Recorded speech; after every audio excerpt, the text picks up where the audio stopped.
All right, hi everybody. How are you guys doing? How many do we have here? Already 22 watching here. That's great. Let's see where you're from. Where are you all from? Don't be shy and tell me.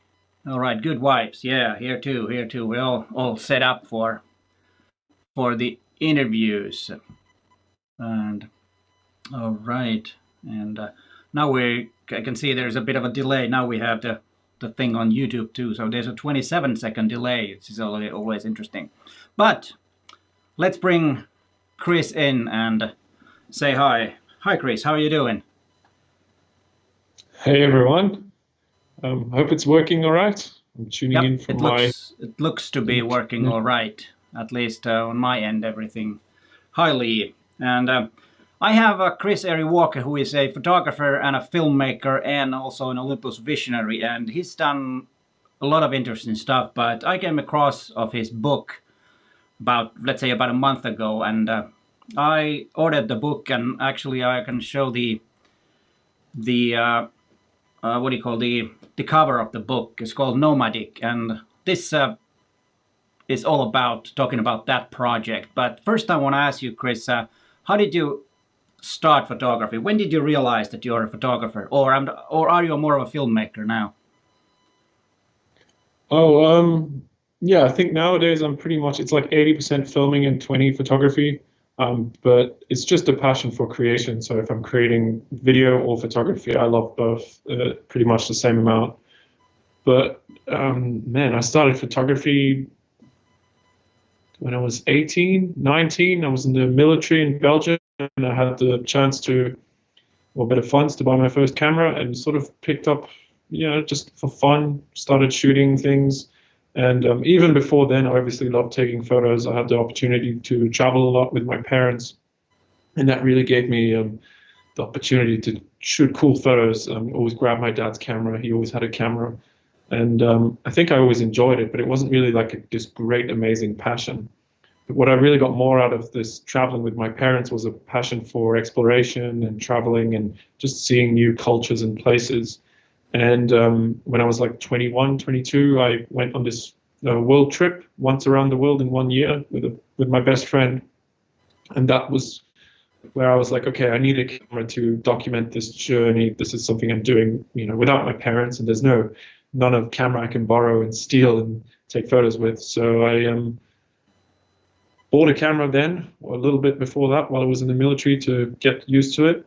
And that's where I sort of realized I really would love to combine the photography with traveling and try and make a living using cameras so I could travel. And for me, it's always been second almost. The camera is just the excuse to be able to do something else to follow my passion. Yeah, that So sounds yeah, really good because you actually had a very active YouTube channel about travel photography, but didn't you live in Australia when you started that channel? Do I remember yeah, that's correctly? right. I moved to Australia pretty much after that trip. Moved to Australia for 6 years, lived there, and that's all sort of my restart in life as well, where I was, okay, this is a great opportunity to try and make photography my job, try and make money with it. And I took it from there and used the money I was making with photography as a product photographer and as a surf photographer to build up uh, funds to go traveling and actually then really go full on as a travel photographer.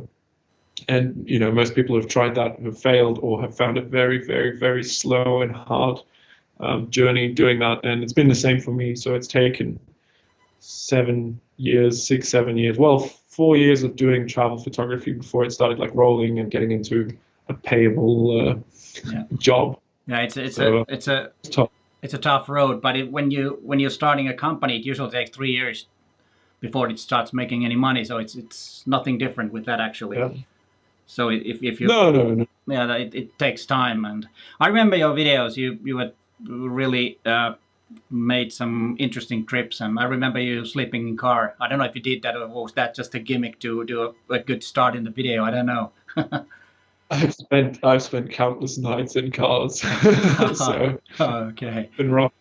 Yeah, but you also have done some really interesting photo projects. And before we start talking about the Nomadic book, I want to ask you about that. When did you come up with the idea to do a 24-hour photo shoot with the EM5 Mark III in last October, or was it in September? I don't know when you actually did that, but where did that idea come? Because that was really interesting.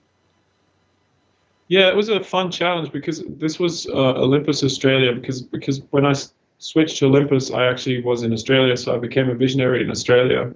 But obviously, 3 years ago, I came back to Europe, and Olympus Australia contacted me and said, "Hey, would you be interested in creating something for the launch of the new camera? Do you have a project in mind? By the way, we have 2 weeks time, and you know."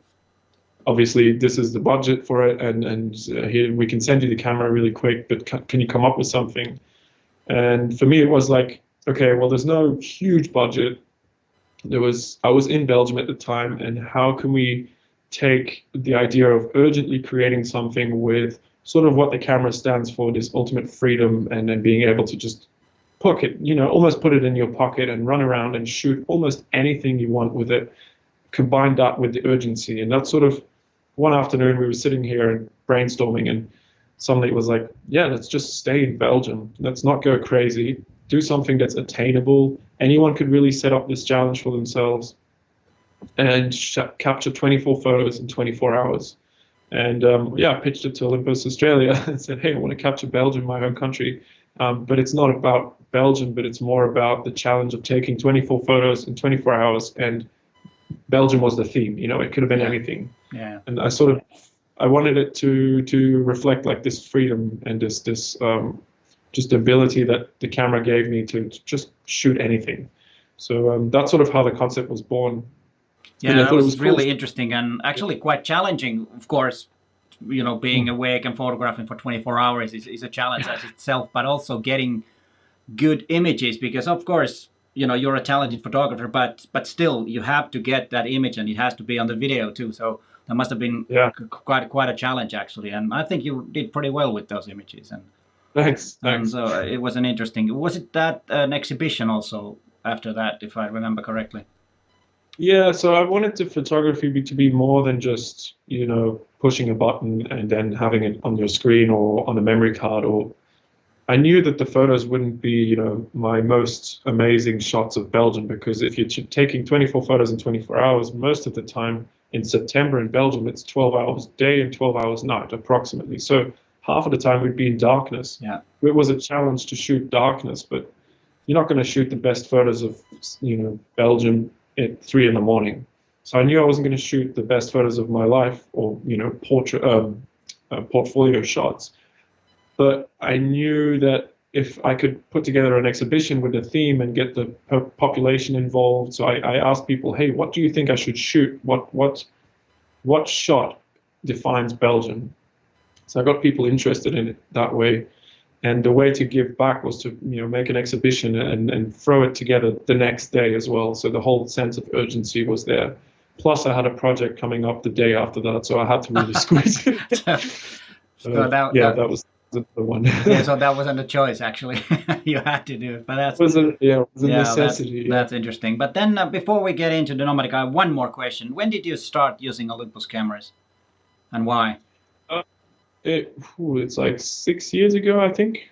Yeah, that 2004. Back in Australia, and I was shooting surf with Canon cameras back then. It was a huge. If you're a surf photographer, you either shoot from the beach and you're shooting with a really long lens, so you're shooting with a 400 to 600 mil, big heavy white lens, or you're shooting in the water, which means you have a big camera in a big underwater housing as well with a big port on front. And my goal was to go traveling and shoot ocean and surf all around the world. And I realized I had 18 kilos of camera equipment. Oh, wow. Yeah, which means if you're checking that into luggage, there's not much left for anything besides a few socks and underwear. So not ideal. So I started researching how could I lighten my gear but still be able to shoot everything. And that's sort of how I came across Olympus, the mirrorless system, the EM1 Mark I back then. And with the promise of the 300 millimeter coming out, which was the 600 millimeter equivalent, but in such a small package, And Olympus was one of the only brands that made their own underwater housing. Now, it wasn't made for surf photography, but it was made for diving. So I sort of took the took the bite and sold all my gear and tested it for surf photography, and it worked out. So that's sort of how I slipped into using Olympus. So it was more out of necessity and realizing that the system was fully capable of replacing my kit that I had at the time and reducing the weight by approximately the half. So I had 9 or 10 kilos of gear and more lenses and more versatility. Yeah, so that's actually about the same time I switched, because it was 2014 after Photokina.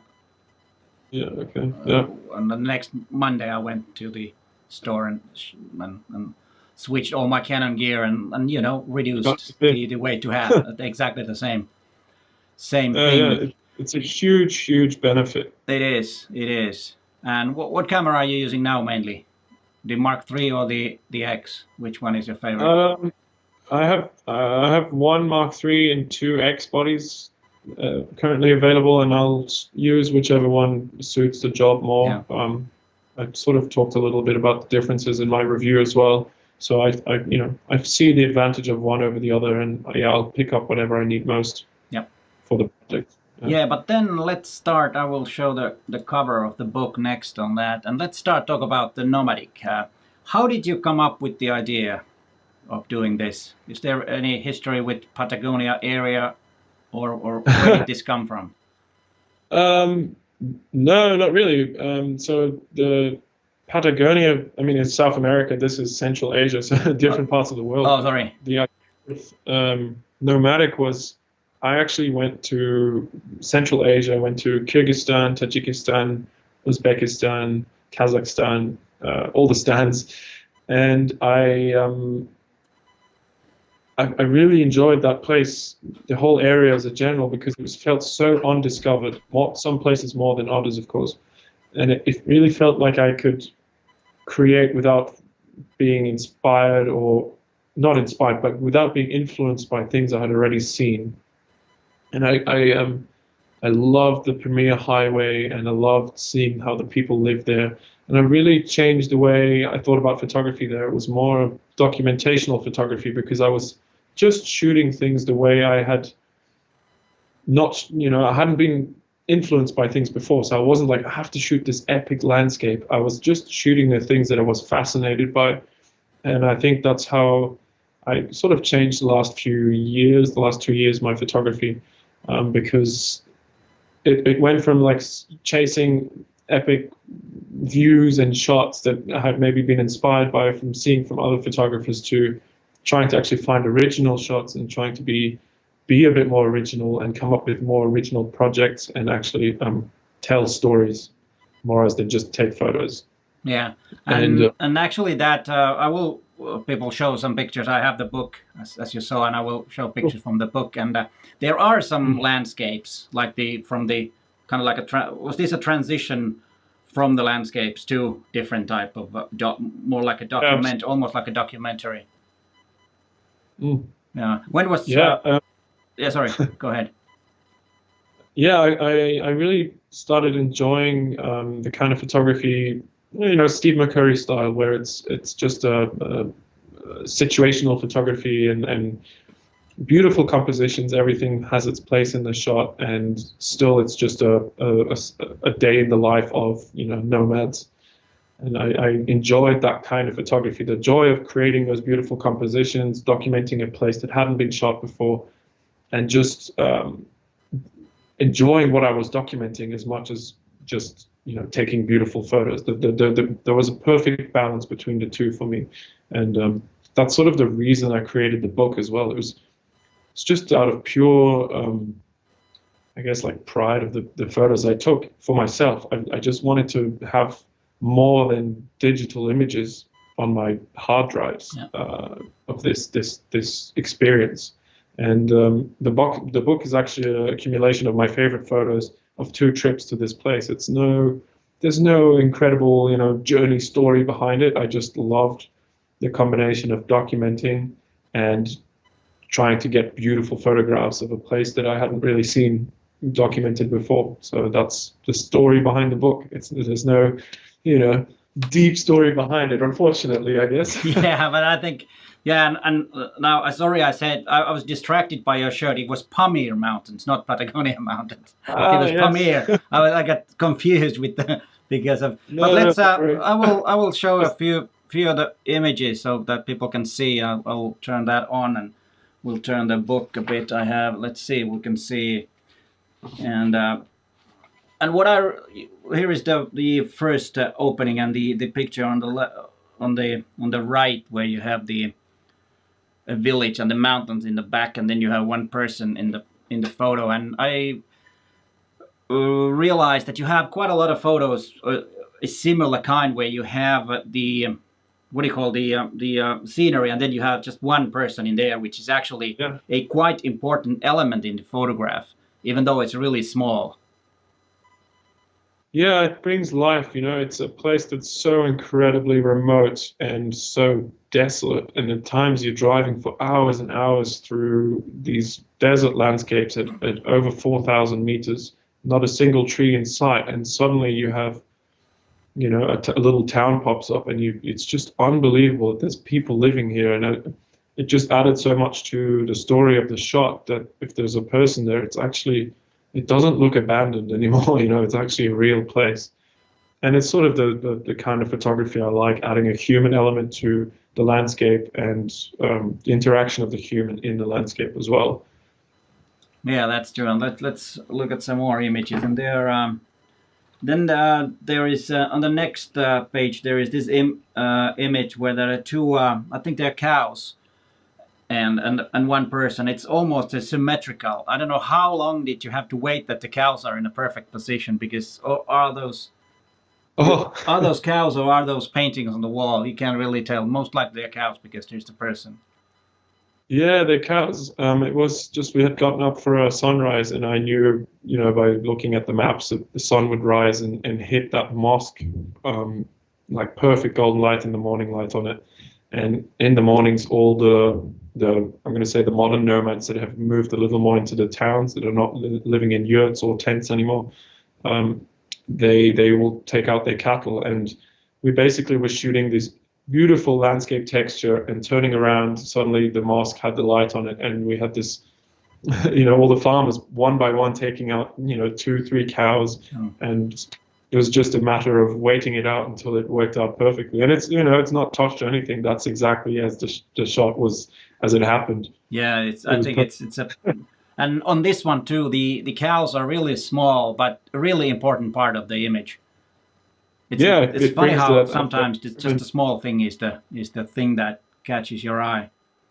I think it's it brings a human element and the life into the shot. It adds more. It's more than a dead landscape. Yeah, it is. And actually, when I'm watching on my monitor, the color is a bit washed out. This is a really golden colored image. It's a bit washed out on this. I'm sorry about that. But how did you decide the format? Because it's kind of like a panorama format. Yes, it's 2:3:9:1, so it's a very cinematic format.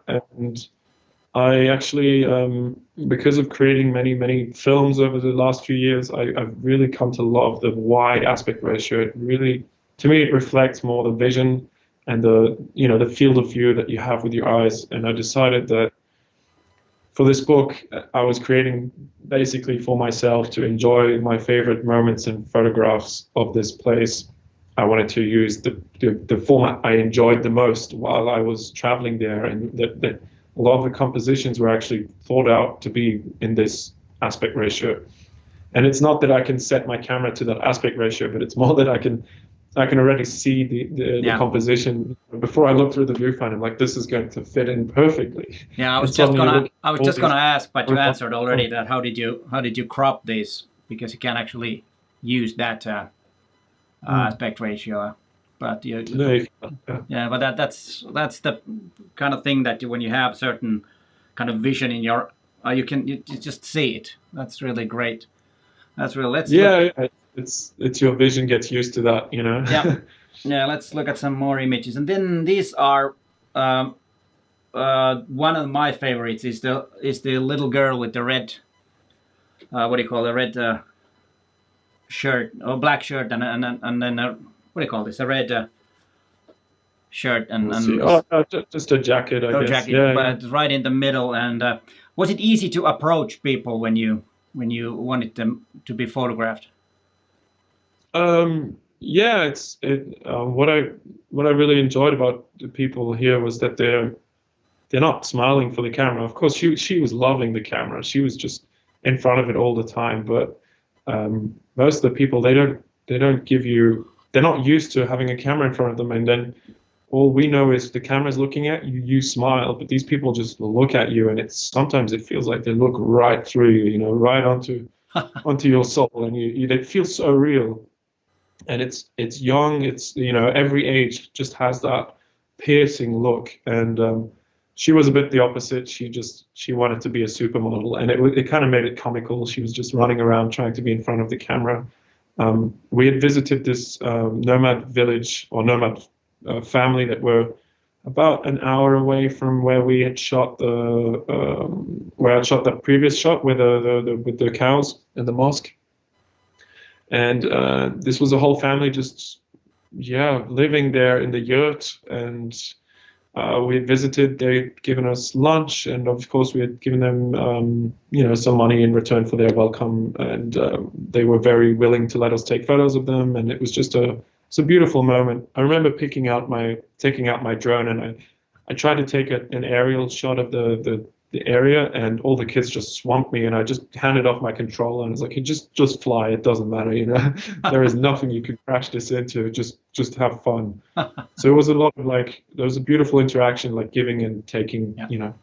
There was no, oh, excuse me, do you mind if I take a photo, because we don't speak the same language. It's just a gesture kind of thing, and it worked out really well. You know, the people really enjoyed being photographed, and there was no awkwardness or anything like that. Yeah, that's interesting. Let me take another beautiful. This is a photograph of a horse right in the middle in a beautiful mountain background, and unfortunately the all the shades of gray and yellow and everything doesn't really show well on this. So people, you have to get the book to see all and there is actually a link in the description where you can order this book. I think it's a great book to see and places where most of us have not been. So, but how did this? Was the horse just there, or it's not? You just saw it, or it's not staged, most likely? No, absolutely. None of the shots are staged. Of course, people looking at the camera know that I'm taking a photo, but everything is real life. There's nothing, hey, can you stand over there? The light's great here. Nothing like that. It's just a documentation of what's happening, of life, of the nomadic life. And this was actually the same morning as the mosque shot, where the people were taking out their cattle. Someone had taken out the horse and just parked it right there, and the horse was just standing and soaking up the morning sunlight. And the sun was just rising over the mountains in the back, which actually is China in the background. Oh, okay. And layers and layers, and it's one of the driest, dustiest areas I've ever been to, and you have lots of wind blasting through. So when you get golden light in the morning, it just, everything just blows up beautifully, and it just made for such a simple and nice composition. Oh yeah, it is, and it has beautiful shades, and different, the colors, and just tiny differences in the colors, and it actually comes out really well on the print too. Yeah, thanks. Which is really. Let's see what else do we have. There was one what I really like. Okay, it's on this side of the page. Is this? It's a little kid with the fur hat on. He looks a bit. Sorry, but no, there's the light, which is a bit annoying there. That's not part of the photograph, but he looks a bit suspicious. The guy with the. You probably remember this was the same. This was the same village the same family we had visited with the previous kid, with the girl, and they just different direction, of course, but there was a whole bunch of children around, and he was super friendly and nice, beautiful kid, and they're just so raw and real, you know. they don't have toys. They just play with what nature has to offer. They still play all day. Of course, there's not much school to go to when you're a nomad. You just learn the basics of life from a really young age. And his sister's in the background sitting on the donkey. Oh, and they yeah, had just been, yeah. they'd just been asked to go fetch the cattle, fetch the yaks off a bit further down the valley. There was a bit of grass where the yaks could feed off. And they had just been asked to go fetch them. So they were like layering up to go get them. But they must have been, 6, 7, 8 years old, super young. Yeah. Yeah, and then there is one image that has this yellow car, which is called probably a Russian Moscovich. And this is kind of because actually Finland is quite close to Russia. And we actually in the 70s, we used to have quite a lot of Russian cars running around or driving around. And let's make so that there is also the light doesn't belong there. So don't worry. And those are, I think, quite interesting. You had another photograph also where was this this SUV type car that was interesting. And then they have pretty modern what do you call those baby carriages, or what do you call those? Those look really modern. Baby, I don't know. Yeah, it was funny. I actually didn't realize that there was someone sitting in the car until I printed it out. Oh. Your older brother was just sitting there looking suspiciously at me through the car. Yeah, but the only thing you see up there is old Soviet Russian cars and statues, and there's just the remnants of the old Soviet Union is still very present there. Yeah. But at the same time, it's all just crumbling, and it's quite interesting. But these cars have been running for years. Yep. And they're still running. It's unbelievable sometimes, But yeah, it was a good morning. We had actually slept at this family's place. This is just behind their house. They had welcomed us to stay, and that's the morning life. Yeah. Kid pushing his own pram. That's it. That's the word we were looking for. Yeah. And the brother hanging out, probably smoking a sneaky cigarette in the larder. Yeah. Yeah, that's true. I'm sorry, I'm listening, but I'm looking at the books at the same time to getting the next one. And this is interesting because you were saying that you were doing a lot of landscapes, and this is from further away in the book a landscape where you have a different similar kind of thing that you had with the horse. You probably will. There's a 27-second delay, so I have to explain the image so that. But it will pop up in a second. But this image is more or less the images that I remember you having in your YouTube videos when you did that travel series. This reminds me of those in a way. Yeah, a bit more dark and moody. Yeah. This was actually coming down, first passing over 4,000 meters or 3,800 a pass. And coming down into a higher plateau before heading into Tajikistan. So this is in Kyrgyzstan, and we just came over this pass, and the clouds had just pulled over, extremely dark, menacing clouds, and it just had pulled over from the pass. So we were underneath the clouds, but in the distance, maybe on the far right, I don't know if you can see it, but there's some snow-covered mountains, and that's where Peak Lenin is, that I tried to summit a couple of the years before. And there was just this beautiful layer. You don't usually have this darkness in the foreground and brightness in the back, and it just created this beautiful transition. Top and bottom of the composition was black, and then as you look into the landscape, it got brighter and brighter, which was where we were heading. So luckily we got out of it. Yeah. But it started snowing over there, and we had just come from 35 degrees Celsius in a town in Osh in Kyrgyzstan, and here it's snowing, a couple of hours later, and you realize you've climbed a whole bunch of altimeters to get to that temperature difference. Yeah, that's interesting, and it's one of my favorite photographs on this one. But what is do you have a favorite photograph in the whole book? Is it and when you let me say one more thing. When you are photographing, of course, for you, some image might be your favorite because the moment or the feeling of taking that, it was something special about the moment you took the photograph. Or, of course, it can be something that's just a beautiful photograph that's your favorite? Can you name any? I don't know. There's a lot. I mean, these are from thousands and thousands. My selection that I picked for the book. They're a book that I made for myself, and I just wanted to have beautiful prints of. So it's really hard to say which one I really love the most. But I think the ones with people close up in them. Even though I usually define myself as a landscape or adventure travel photographer, the ones where the people are just real. They're not staged.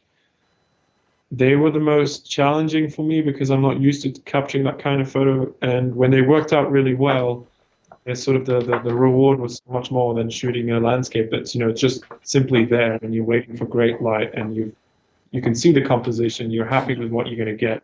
Yeah, it all depends on the good light. There is actually one right here with the lady leaning towards the door, which is also I really like that photograph a lot. Let me zoom in and a she bit. was just naturally doing this. I didn't ask her to do any of that, and it was just it was when those moments come together, and as a sort of a landscape photographer, all the elements find the place in the shot. With the yaks, every yak has its spot in the shot, and the lady just filling the front part of the composition, holding the door where she lives. Just everything fits together from a compositional point of view in my eyes. Yeah. And it's a person in the shot that it's unscripted. It's a 100% real moment. Then I've combined like the most tricky things, and the reward is just so high for me. So those are the shots I really love the most. Yeah, this is actually about the images that had people in. I like this shot because as you said, it's almost a perfect composition and everything goes. It just works really nicely. It's just really great image. You said that you had thousands of images, and do you know the exact amount of how many pictures are in the book? I didn't actually count those. I think there's 56 or 58 pictures in the book.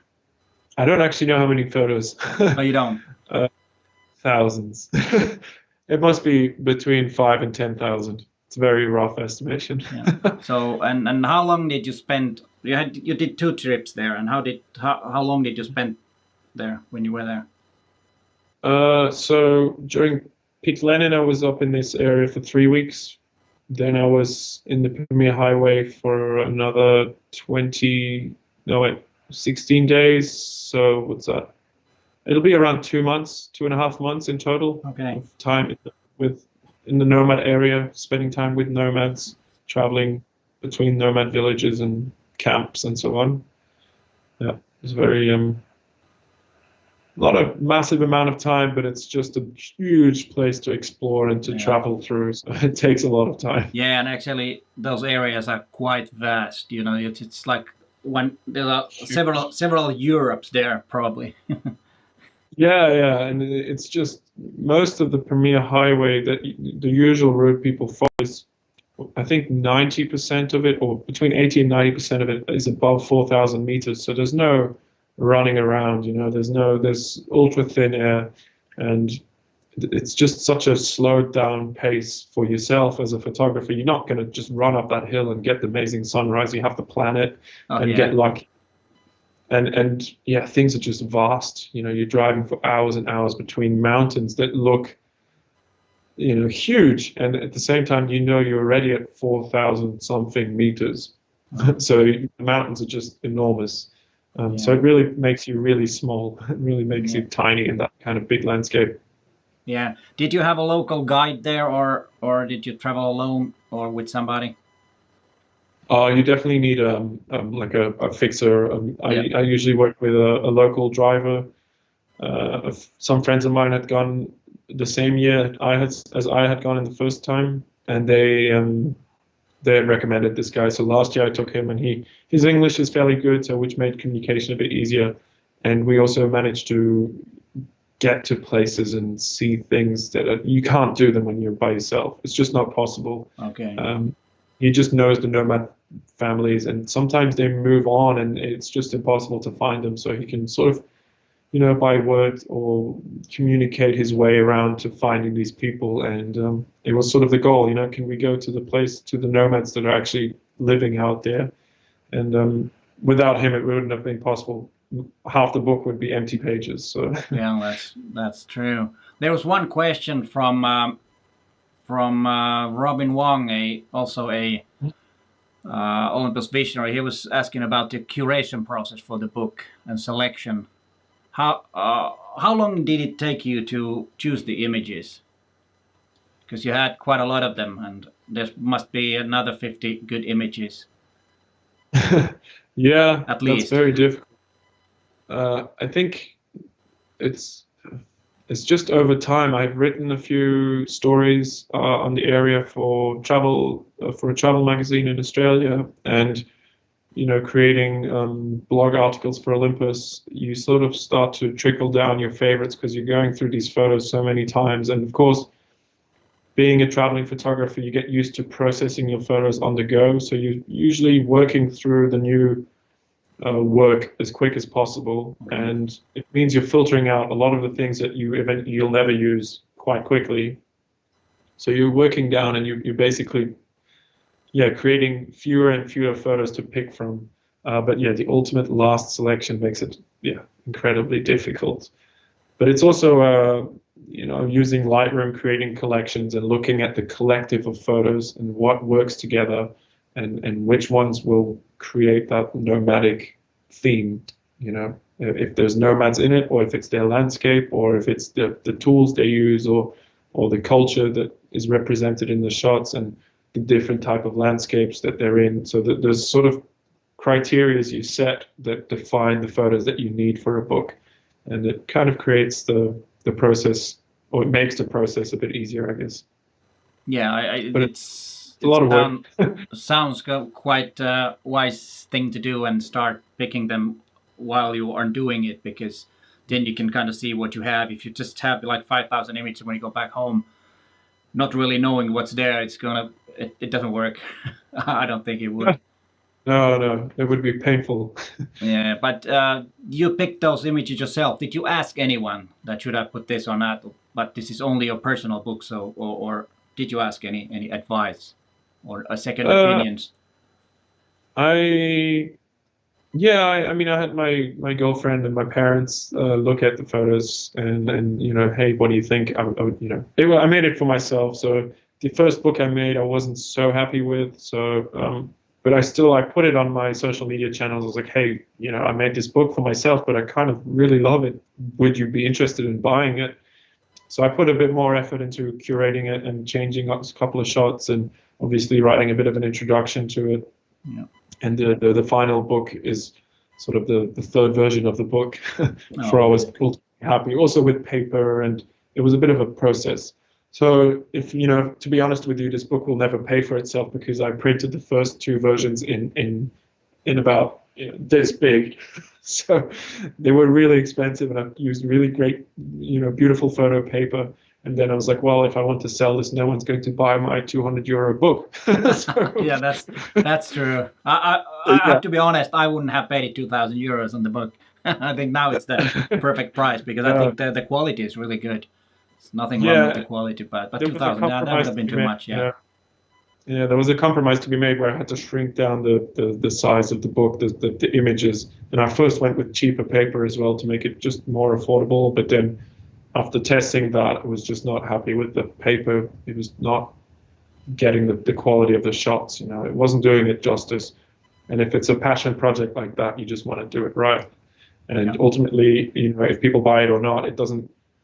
It's just a great thank you from people if they buy it, and that's why I do write the notes to everyone who buys it in the book, and I really take my time to do it, because I really appreciate it. But it's not necessary, It's just it's a little passion project. Yeah. And people who buy it, I say thank you, and who don't, it's fine. There's no pressure to anyone.